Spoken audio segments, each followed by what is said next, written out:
Good afternoon and welcome to another episode of Book 'em the Show. My name is Kyle, and this is a special episode of Creators Talk Podcast, a podcast about book conversations with your favorite content creators. This episode is brought to you by Book 'em, the book community's new and best way to host dynamic online book clubs.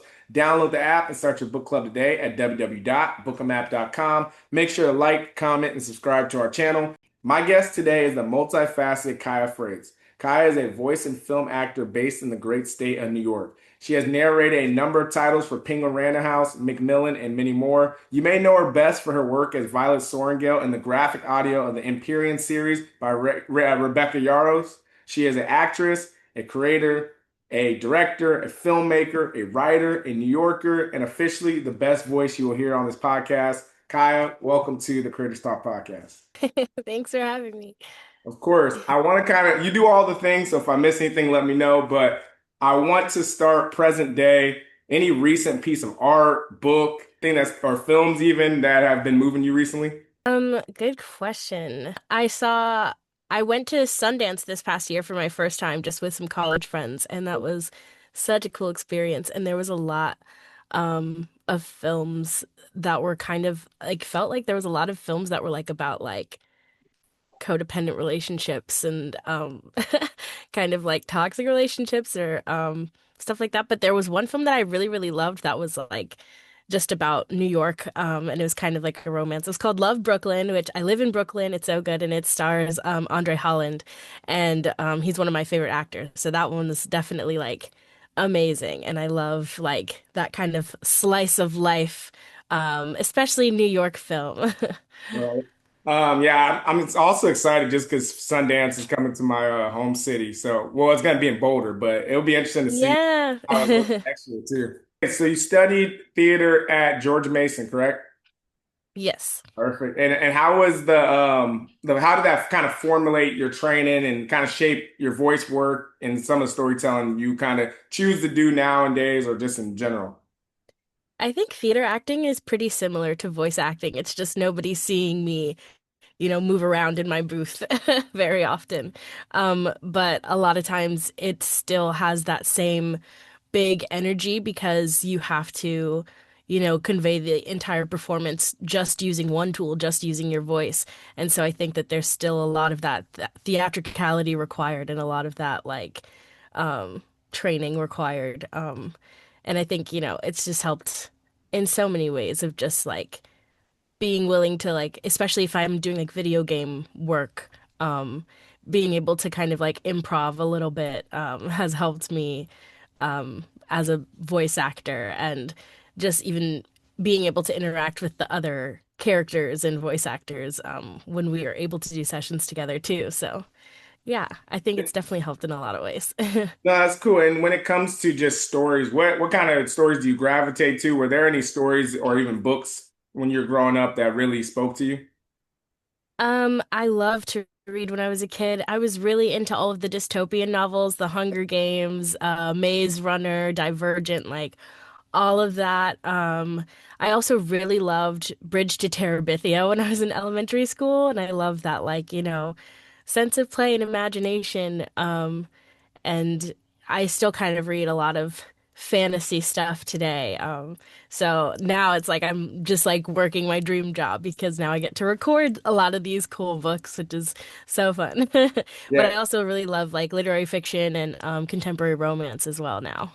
No, that's cool. I always appreciate when you do something as a child and you don't always know how it's going to connect, and then Yeah. down the line you're like, wow, I'm in the perfect perfect moment for these things that I didn't even know. It's kind of how we talk a For lot about sure. that as like creators. Like you sometimes have to walk the line, and you can't always you don't always know what's going to happen, but you have to stay in it and kind of stay true to yourself because there's that moment where eventually it comes together and you're just really happy that the stars align. Yeah, I think like when I was in elementary school, I used to love doing popcorn reading in class because I wanted them to call on me because I thought like it would be so much fun to do popcorn reading, like doing different little voices. So I would do popcorn reading and like I would make the voice for the character like when I was in like fifth grade. And I was just like thinking about that recently and being like, wow, so you've always been kind of interested in this kind of like voice work thing and like when I was really little, I think I thought I wanted to be a cartoonist and draw cartoons, but I cannot draw to save my Ah, life. doesn't But now I get to like, provide voices for people's amazing artwork. we need So yeah, it's yeah. interesting how it connects. I was gonna say we needed to be in the same class because I was exact opposite. When popcorn reading came around, I was like, I'm going to the bathroom. I tried to make sure I was not reading because I knew people were gonna laugh because I was gonna be messing up every single word in class. So Oh no. but yeah, when it comes to this, like when you're voice acting, when it comes to voice acting, do you remember any people or anybody that kind of inspired you to get into the work you're doing today? So I always thought I was gonna just do theater. I got really into always, even though I love to read, I always have loved to read. I really got into theater in middle school and was like, I'm moving to New York and I'm gonna do theater. Went to college for theater, did move to New York, did a little bit of theater. I did one show and then COVID happened. So then I was just kind of like, well, what can I do to continue to practice my craft and to become a better actor from home while I have all of this time? And I was interested in voice acting. And by the time the pandemic had started, I'd done a couple of fiction podcasting gigs. Kind of like with Spotify, there's kind of been a resurgence of like the radio play genre. So I was doing a couple of those things in New York. And so I got a microphone. I continued working on some remote projects that way. And then I just started like, messing around and like watching a lot of cartoons during COVID and like trying to mimic some of the voices that I was hearing while watching like Naruto and like Steven Universe and stuff like that.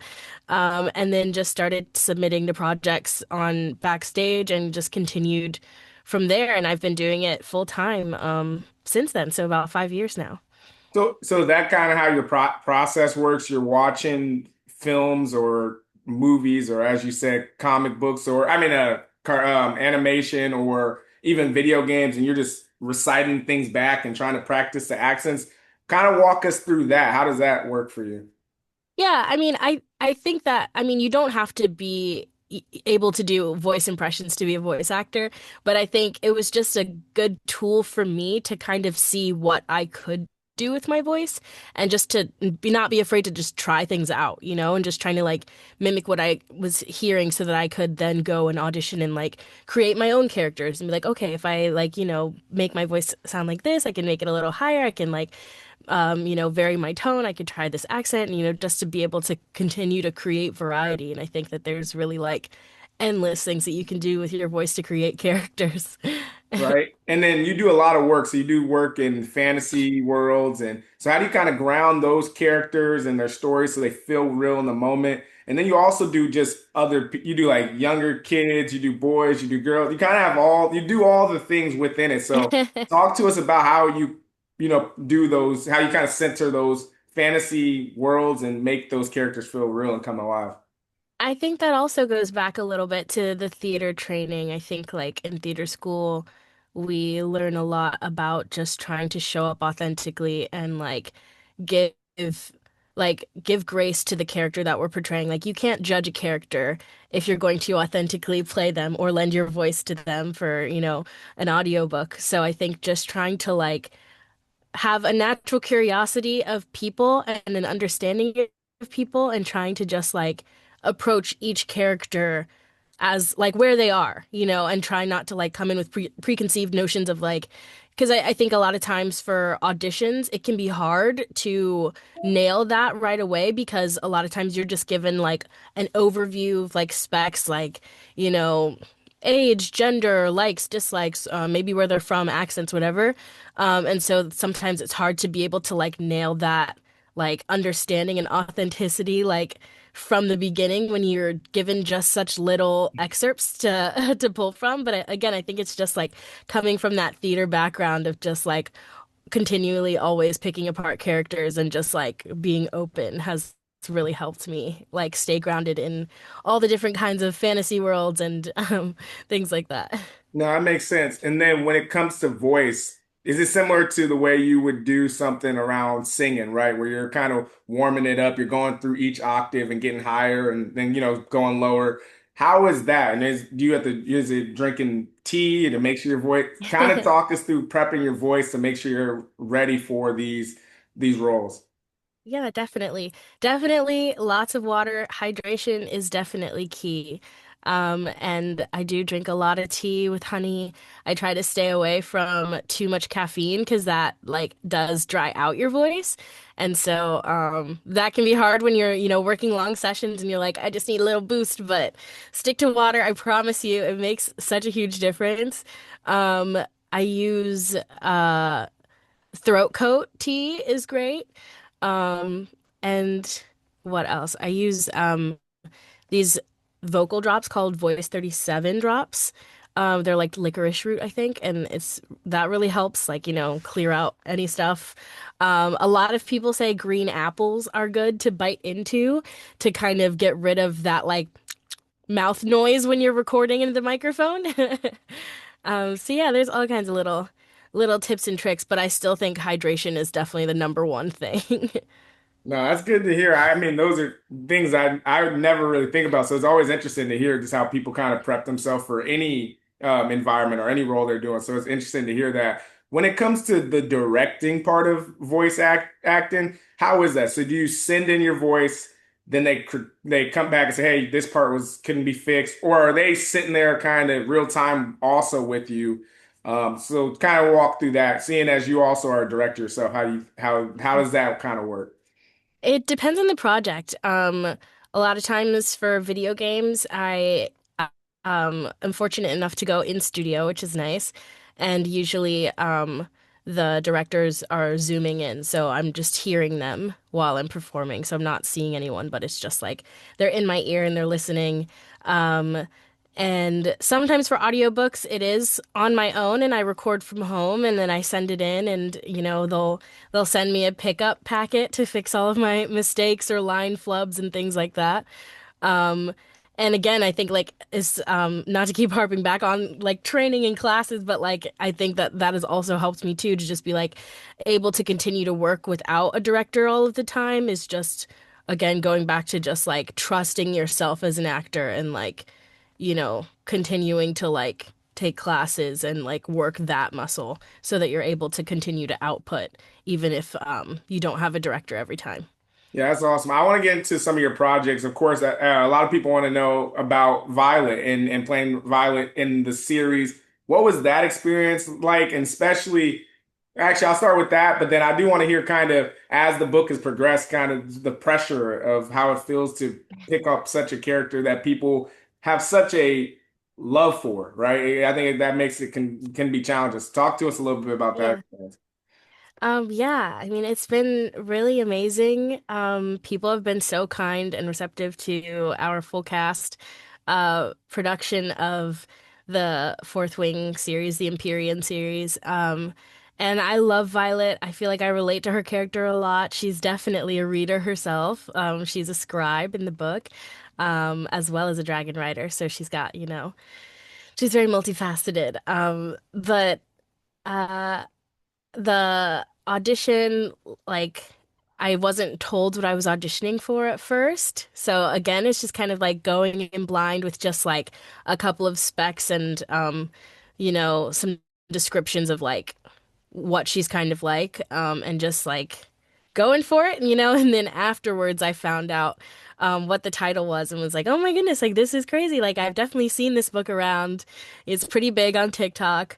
And then when I was able to like read it and like really get into recording, I was just like so thrilled. Like I love the entire world. I think it's so exciting. It's so much fun to be a part of. And yeah, I'm just so grateful that a lot of people have been very receptive.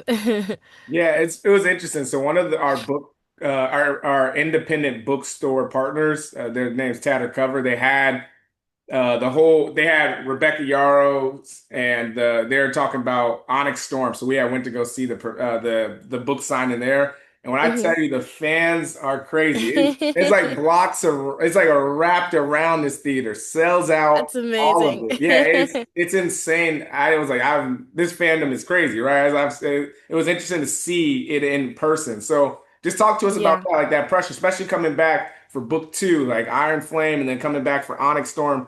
do you just is it just like, hey, I'm just reading these lines. I'm not thinking about, am I blocking out all that noise and just getting focused here? Or talk to us about that part of the character. I think I definitely felt pressure, like, I think it started to really get more traction when the second book came out. Or at least our version, because I think, once the second book came out, people were wanting to reread the first, and so then they found our full cast version and ended up using that to reread. And I think that's when people started to catch on, like, oh, like this is like a fully immersive thing. And people started to like find me and my co-star Gabriel Michael, who voices Zayden Ryerson. And again, everyone for the most part has been so nice, so kind and sweet, but I guess I did feel pressure in just that, like, I want to like live up to the expectation now because they enjoyed it so much the first time, and like I want it to be just as good. I want it to be better. And for our recording, we all record from home separately, but Gabriel and I asked if we could record Iron Flame and Onyx Storm together, remotely still. And I think that that definitely like magnified our performances even more just because we got to, like just interact real time, and it just felt like we were both really committed, and I really loved that experience. No, that's really cool, and I think that makes a lot of sense. Was there any other characters that you've played more recently where you're excited to play them, or that you also had maybe similar pressures, and then you're just happy that you did a great job or performance on it? Yeah, I also voiced Tori Vega in Graphic Audio's adaptation of the Zodiac Academy series, Okay. and there's been quite a big fan base for that one too, and it's a quite a large series. I think there's like there's I think there's 8 core books, and then there's also kind of like novellas and spin-offs, and so it's like a huge world. But that one's also been really, really fun to be a part of, and yeah, I'm just like excited for the opportunity anytime I get to play like these fantastically written women. And then how long does it usually take to record? Or I know it's going to be different by like length of book or all that, but like how long is that process usually from start to when we as the consumers get to see it? Whatever the finished hours on Audible says, like if it says like 12 hours or 18 hours, it takes about double that time. Okay. Yeah. No, Make a lot of mistakes. I bet. Sounds good. And then what's the business side of it for us that just kind of want to know, how do you get paid up front, and then is there a royalty, or is it, how does that kind of work, and when it comes to even streams and some of that part of it? So typically like union audiobooks are just flat rate per finished hour. So whatever the hour is, again on Audible. Yeah. So yeah, no royalties or anything, just like flat rate. Okay, all right, that makes sense. And then I'm curious about how you think about, branding yourself as a voice actor, and kind of you as a creator in general. How do you kind of stay authentic to roles that you want to do, or how do you? I know now, as you kind of continue to get bigger and bigger, people are kind of reaching out to you. But how, in those early days for when you're getting started, how did you think about branding yourself then as well? I feel like I haven't really changed much in what I post. I guess the volume of things that I post is more because I've been thankful enough to like, be booking more lately. But I think that like I've just always kind of posted like whatever I want. Like I love a good photo dump. I love like I always like take my film camera around with me, so I love a good like, monthly photo dump of like everything I got to do that month, and then like I guess I have shifted more into like making content for work just because I want to like be able to use my platform too to like help these authors. Not that, Rebecca Yaros needs my help. She's amazing. But I'm just like excited to be a part of like so many amazing titles. And if I can like use my platform to help like amplify some of these like amazing books, like I would love to do that. Um, and then yeah, I don't know. I've always been an actor and filmmaker, and so I've kind of just like always like toggled between those kinds of worlds and like just posted whatever I'm feeling up to. Yeah, that makes sense. And we talk a lot about that on our podcast when we think about community and building it and how do you kind of interact with it. So I'm curious how you define community and as you're kind of talking about when it comes to create like being a creator, how you engage your community, keep them involved and how you think about that part of your as being a creator. That's a good question. I feel like because I feel like I have been just kind of posting the same of what I would typically want to post, used to post, I guess like it's different now just because now people are watching. Like I was posting, my little short films and things like that for years. And nobody was really watching except for like, my mom's friends. And thanks. But yeah, I guess just like continuing, like I try to interact as much as possible, like in the comment sections and stuff, and just like um be able to like reach out to people and like do more in-person events now, which has been so cool. And also just being able to do like things like this and like reaching other communities. And I'm always open to, to talk and, you know, talk Yeah. books. When it comes to being an actor and voice act and all the stuff that you kind of do you ever feel like underestimated or trying to, I guess, because I know sometimes when you're on the come up, people sometimes don't always get to see like your value and what you kind of are bringing. So I'm curious how you kind of been able to think about that. Yeah, I think that like because I am more known now for my voice acting that some people don't know about like the other stuff that I do, or like they don't know that like voice acting is or like narration is acting. I get that question a lot where people will be like, "Oh, I love your narration. Like you're so good at this and like I love listening to you and like you really make the book come alive." And then the follow-up thing that they would say is, "Oh, are you an actor too?" And I think that's like, yeah, I mean, like you'd think it's obvious, but I guess it's not. There's kind of a disconnect between like narration and voice acting as acting. But it absolutely is acting. Like we're pouring our heart and souls into these audio productions. Um, and then I guess also it is kind of strange sometimes to like see like edits with like AI Yeah. with my voice that people have put together of like what the characters are described to look like. For Fourth Wing, the character is presumed white. And so they'll like kind of use my voice and put it against like AI of like what the character is described as. And that's always a little strange to me, I guess. Like I get the impulse, but like I don't really support AI. Like, like there are so many amazing artists out here who are also making their own fan art and are so talented that it just feels a little weird to like have my voice against, this AI property, I Yeah, guess. I know it's gotta be crazy. Just like literally, you have no control over it too. Like it's hard to like own your voice because then you just have people putting it on any and every kind of project too. So you're on one, Yeah, yeah, it's like yeah, I didn't even subscribe to this, but now my voice is being used all the time. Because on one hand, people are like, oh, I think your voice is amazing, right? So they want to put it on this thing, and you're just like, I did not sign off on it, and then I'm not getting right. Yeah. anything from it either as well. Right, exactly. Yeah. And it's definitely a weird juxtaposition, but I think also like because like people are now starting to find me and like my work and stuff, I think that is another reason it's important for me to just continue to post and continue to be visible because I think that like hopefully that it like widens the perspective of like what these characters could look like and I hope like that's also how you build community and like I hope that it like inspires other voice actors of color, other Black women to know that like their voices are needed and wanted, and that there is space for them.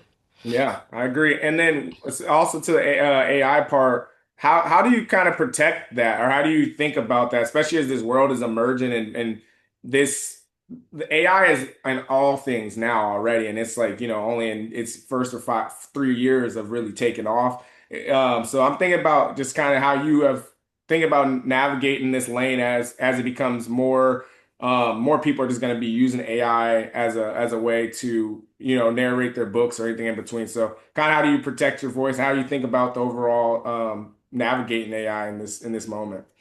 Yeah, it's definitely kind of scary. Like the progress that it's made like so quickly. I think I just saw that they're like trying to roll out AI singers now, Yeah.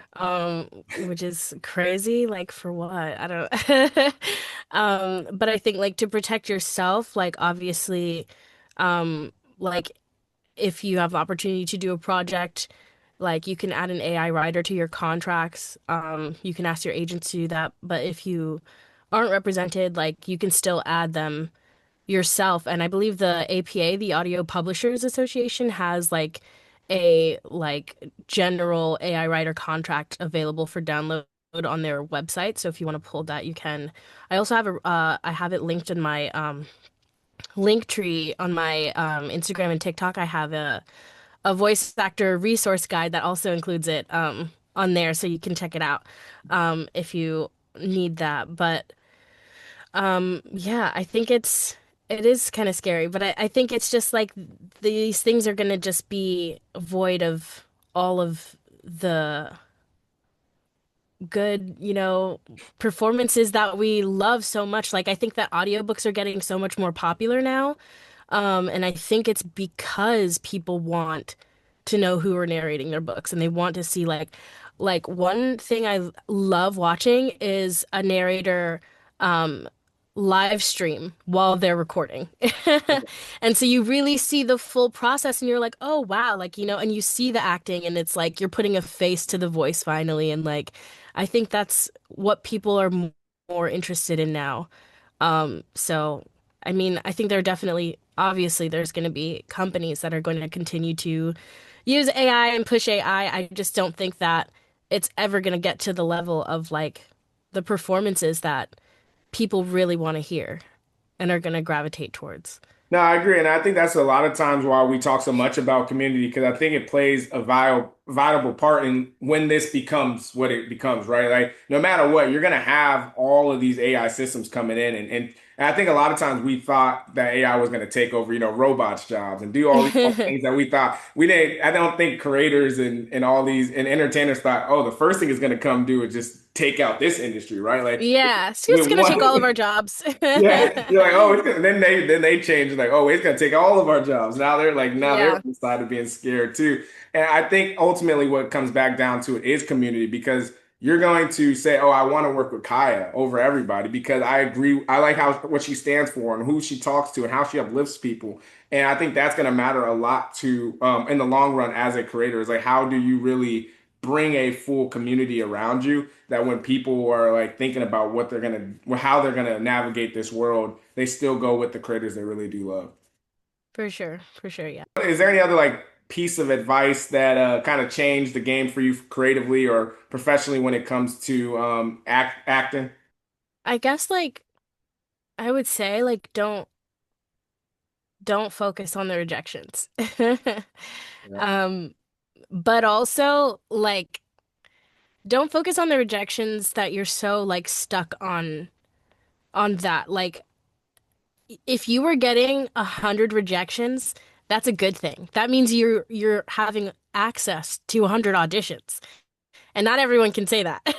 That's true. So it's like you're still getting in the rooms, you're still putting in the work, and someone is still listening and they're taking note. Even if like you don't book one thing, I guarantee like after a while they're gonna remember your voice and be like, "Oh, you know what?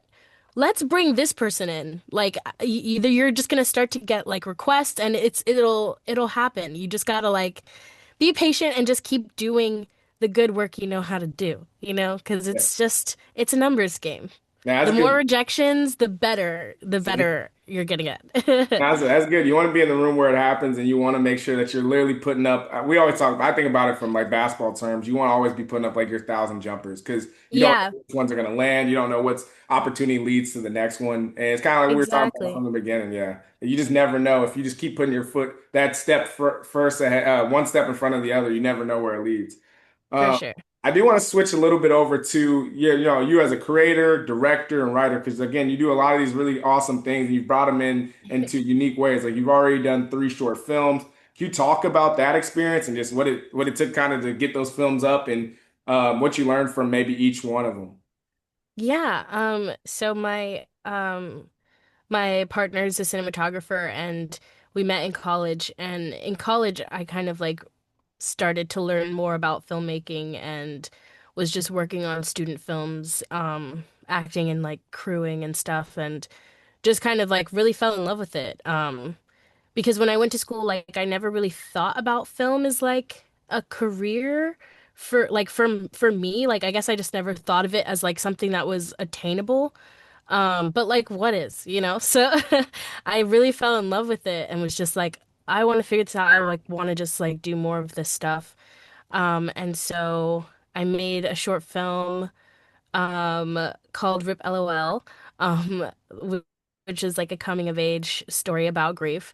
It's like a 16-minute short film. I shot it in my hometown in Richmond, Virginia, as well as partially in Northern Virginia with a lot of the same college film friends. And it was also in partial tribute to my good friend Jason Cortez, who passed away, and he was also a filmmaker.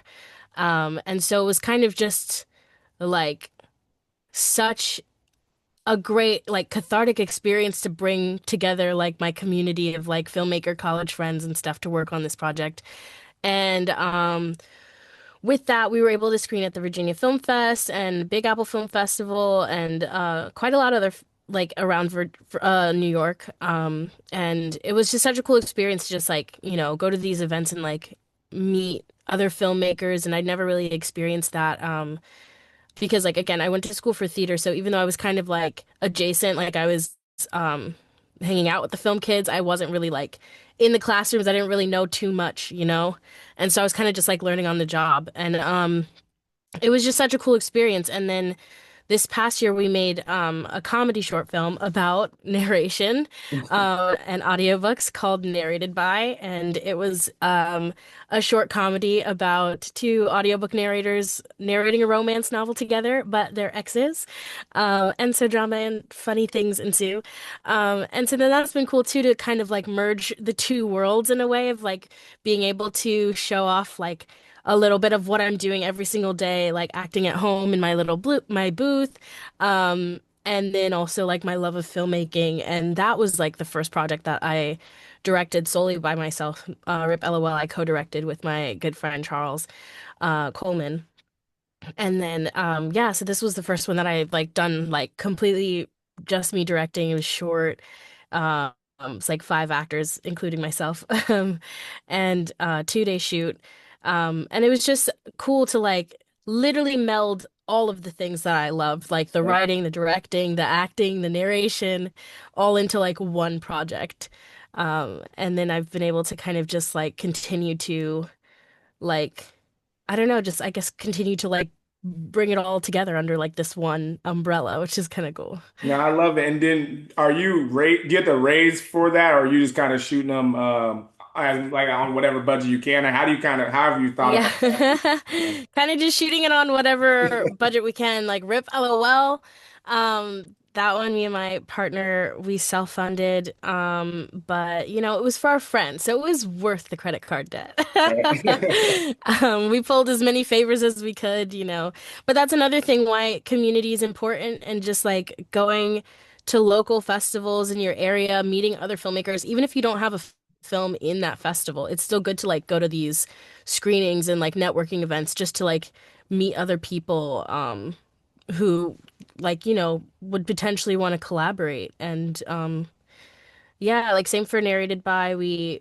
I self-funded that one. But that one was like again, we pulled some favors. Two of the actors was my sister and her boyfriend. There you And I only pay them in Dunkin' Donuts. So go. That's good. When we were talking to Will Packer, one of the he's a producer for he did like a ride along in some of those movies like that. But he hmm talks about that too. So in the beginning of that film process, it's just foot to pavement. It's like getting in Yeah. there, and then same with marketing it. You're doing grassroots. You're finding these people. So when it comes to like submitting to film festivals, how is that process like for you? And then are you writing like when you write like for the second one, are you writing as if you're going to be in it, or how do you kind of think about that being a writer and director and actor? Because you have all you're putting all these things together. So are you writing yourself as as a role in this story, or are you just kind of actually just writing a normal story and then you're like, hey, I think I'm the best person for this? I definitely wrote everything that I've done with the intention of acting in it because I've again like acting's always like been the goal, and I just thought that like if I could make my own thing for the sake of like having something to show, to have like a reel, then like hopefully that'll, get my name out there a little bit more and just like show what I can do. And like I wrote a couple other shorts too that like I acted in that like I didn't direct, but just was like, okay, we just need to get our friends together and do this because like I need something, And so I feel like I used to say that like I'm a reluctant director because I never intended necessarily to get into directing, but I've always liked writing. And then I just kind of was like, okay, well, I want to do this so that I can have a reel, so I'm just gonna get it done. And Right. that's kind of like how Narrated By happened was just like, I mean, my partner, he also kind of just like pushed me a lot and was like, I think we can shoot this like pretty cheap. Like, we keep doing this. So like, it's not gonna be too hard. But then like, because I did that one and it was the first one that I did like myself and it was, I wouldn't say like super easy, but like it was a short shoot. Like it was 2 days. Rip Well, I think was 4 days. Um, and it was only like two interior locations, so it was like very quick and easy for the most part. And this is in New Um, York too? Are you shooting? yeah, we shot it in New York. Yeah. And I was like, wow, like that was really fun. And then I started like, just thinking more of being like, okay, it's been like a year now. So I'm like, I feel like once a year I get an itch and I'm like, maybe I do want to work on something else. I don't know. It's awesome when you have a lot of talents because then you can just, use all of them and make something. You can always just do unique things like you're doing. So talk to us about your writing process and what does a perfect writing day look like for you? Perfect writing day. I'm very, very impatient with myself.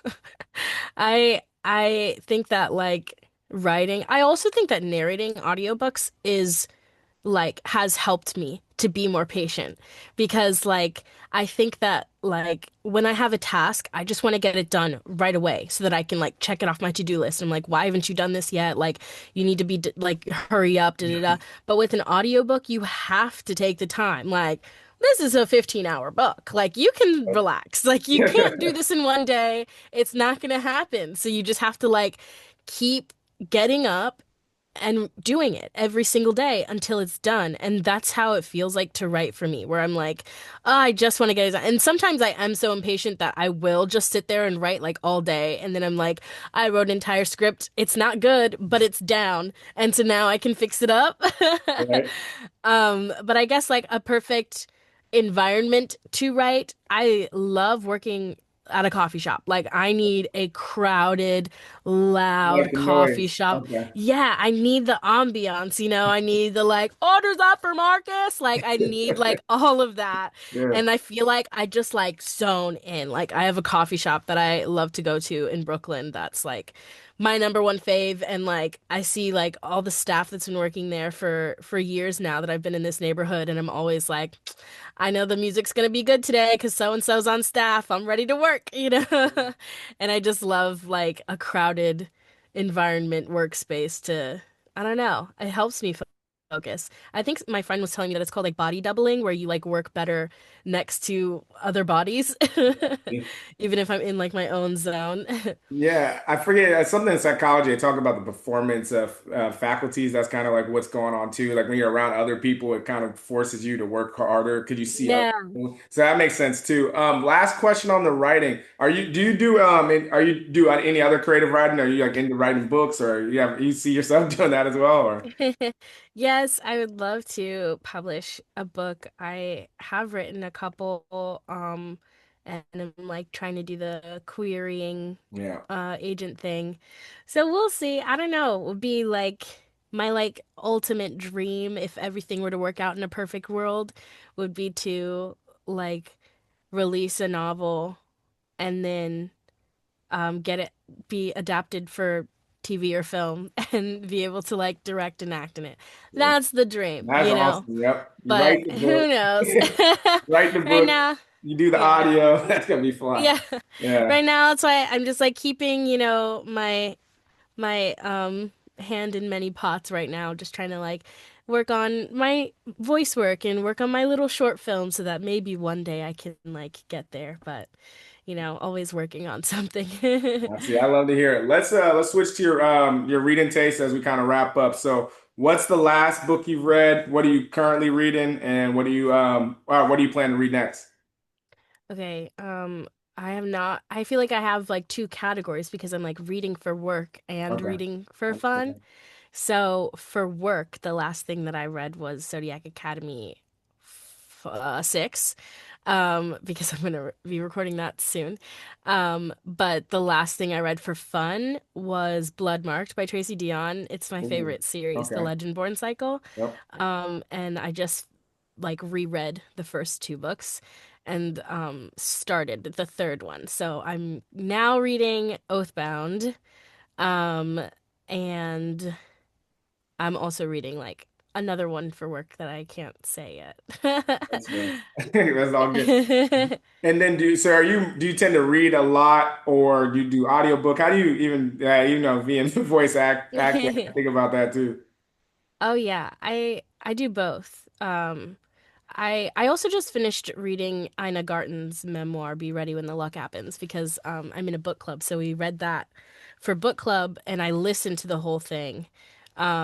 But yeah, I feel like I'm always reading and listening at the same time. I always have like one I'm listening to and one I'm reading. Okay. Sounds good. Let's get into some rapid fire questions. What's a role, a film, or animation, or even an audiobook you would like to do? Um, Audiobook, anything by Tracy Deonn. Okay. For Legendborn. Or Tia Williams. I love Tia Williams. Yeah. 7 Days in June is like my absolute favorite romance novel. Like I think it's a perfect book. Um Film, I would love to work with Issa Rae. Ooh. Um Ryan Coogler, Sinners was so good. Um or Celine Song. I just saw Ooh. Materialists not too long ago. Okay. I need to see that. That I know I just came out. Also, yeah, Tia Williams, of course. I read A Love Song for Ricky Wilde. That is a great book. That's a great one. Yeah. Yeah, I like that one too. But I like 7 Days in June more, I think. Okay. I It's gotta so check that good. out. I gotta I check. always like joke that my favorite genre of media is just women in New York. And That's it. That's all I need. yeah, all of her books fit into that category. So, That's great. All right. What's something you haven't done but would really want to do creatively? ooh. I don't know. I would love to do more musical theater. I haven't done any musical theater since before the pandemic. So Oh, maybe that. I just did my first play in New York a couple in May. wow. So it was my first like stage production in like 6 years. So Dang. it was Awesome. so much fun and I would just love to do more theater again. Let me hear. What's a book you wish you could read for the first time again? Hunger Games for sure. I love that series. It's so good. Okay. Sounds good. What is your favorite line you've ever recorded as Violet Sorrengail? Oof. She has a lot of good one-liners. I think the main quote from book one is the a dragon without their rider is a tragedy. A rider without their dragon is dead. Awesome. I love to see it. What is a short film you recommend every aspiring filmmaker or movie watcher should go see? Or a film. Oh, a I guess short that film. would be short film. A film? Moonlight. Okay. I love Moonlight. Sounds good. What is the hardest part of voice acting most people don't realize? Um, I think the hardest thing for me is that sometimes it can be really emotionally taxing. And so sometimes like on some of the heavier scenes, like I need like a little break after, decompress after. I don't Um, imagine. and then yeah, like just the business side of it sometimes is tricky, like the scheduling and the like just staying organized and the paperwork and things like that. It's hard for me, but I'm getting better at it. I just want to be free and be an artist, but it's like I'm also a business, You so have I to. have to like be an adult. You have to. All right, last one on the rapid fire. This should be fun. Physical book, ebook, or audiobook. Which one's your favorite medium? Mm, I'm gonna go audiobook. But Sounds it's like good. kind of a tie, I think, between Yeah, physical and audio. I respect it. I respect it. All right, the way we end this podcast, you can end it any way you want, but it's a two-sided question. The first side of that question is, what would you like to see more of in the book world? I want to see more Black contemporary romance. I think I can never get enough of that, period. I've read like so much of it, but like it's never enough. Never enough. All right, and then what would you like to see less of in the book world? I don't like the like um cheating trope. Why is that a thing? I Like don't. Yeah. I'm not gonna root for you actually, so You know what? I'm not a fan of this person no more. yeah, like Like, I'll catch you next time. Sounds good. Kaya, it's a true pleasure talking with you. Let us know Likewise. anything that's coming up in your world that we should support or where we can find you on the internet. You can find me at KayaFraites.com to see all the stuff I've been working on, or on socials on TikTok and Instagram at Kaya Fraites. Perfect. Sounds good. Thank you again, Kaya. It was a true pleasure. Thank you.